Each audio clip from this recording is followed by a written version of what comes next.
of myself as a good person. And it was only when I went back to the words of Jesus and I saw, no, you're an angry person. You may not be sleeping around, but you experience lust.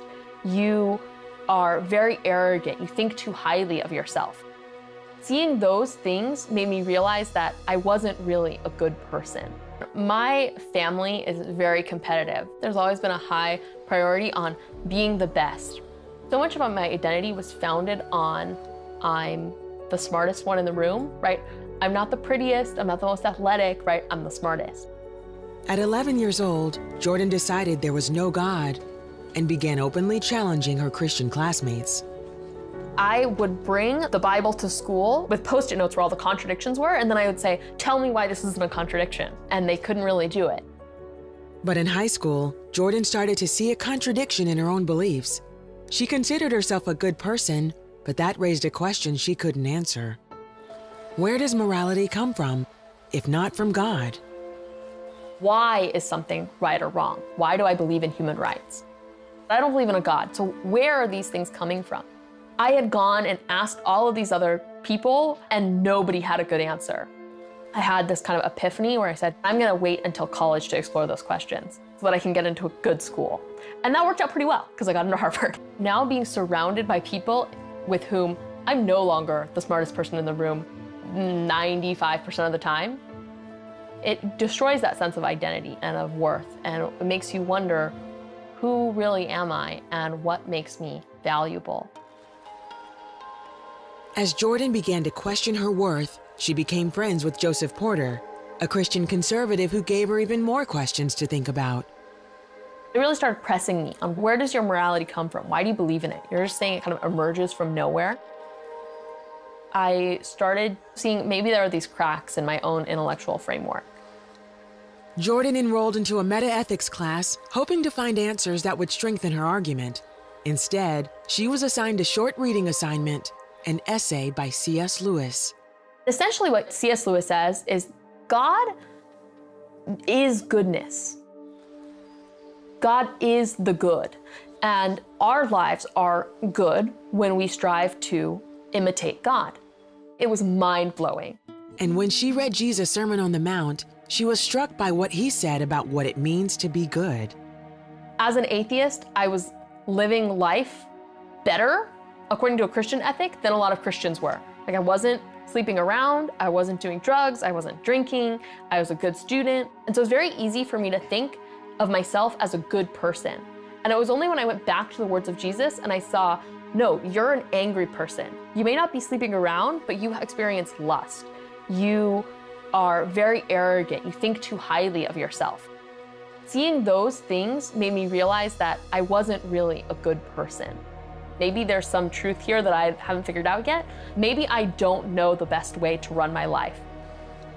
Jordan kept reading until she came to John 19. I had finally made it to the crucifixion scene. And as I was reading it, I had this moment where I just said, no, Aslan, no. It just immediately clicked, like, I am Edmund, Jesus is Aslan, and he is dying for my sake.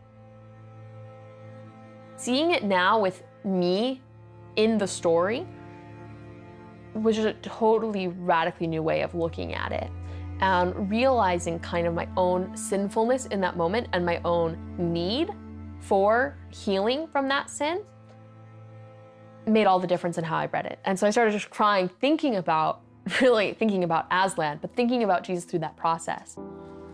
Realizing in that moment that you're Edmund is to realize I'm powerless. I need help. I recognized my own incurable need for forgiveness that could only come from Jesus Christ.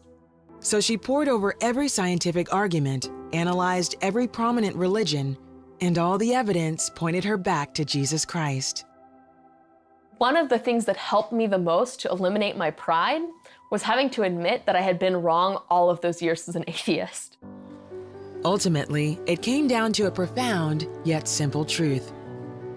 As I thought about what love really was, I could see how Jesus' death on the cross was the perfect embodiment of that. God is love and God is truth, So God is goodness.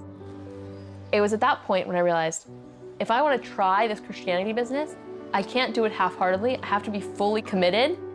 So long, my value had come from the things that I had done. So moving to a framework where instead, the reason I knew I was valuable was because Christ had died for me, that he loved me regardless of what I would ever do.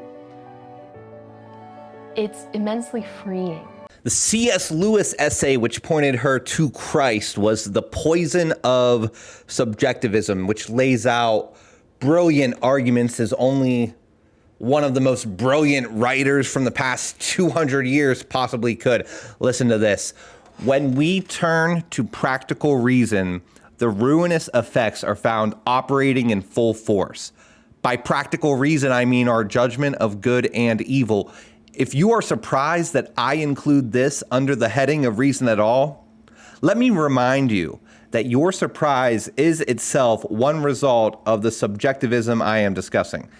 Until modern times, no thinker of the first rank ever doubted that our judgments of value were rational judgments, or that what they discovered was objective. It was taken for granted that in temptation, passion was opposed, not to some sentiment, but to reason.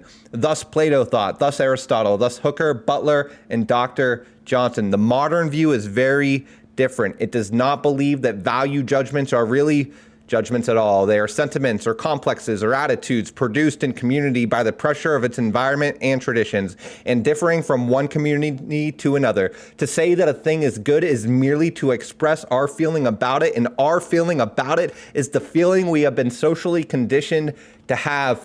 Further on, out of this apparently innocent idea comes the disease that will certainly end our species and, in my view, damn our souls. If it is not crushed, the fatal superstition that men create values, that a community can choose its ideology as men choose their clothes.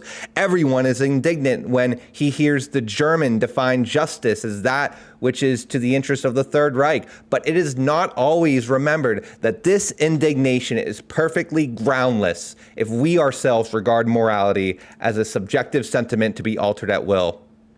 End quote. A subjective moral framework ultimately means that no one can possibly claim the moral high ground, like ever. It rules out authentic condemnation of the acts of any society, because if that society has justified their acts, then who are we to judge? Instinctually, we'll push back against this in our hearts because morality is not subjective. For a deeper dive on this issue, check out the testimony of mathematician Leah Libresco or comedian Jennifer Fultweiler. I apologize for any mispronunciations on those names or any other words which I've said. Christ is king. Every knee will bow. Absolutely.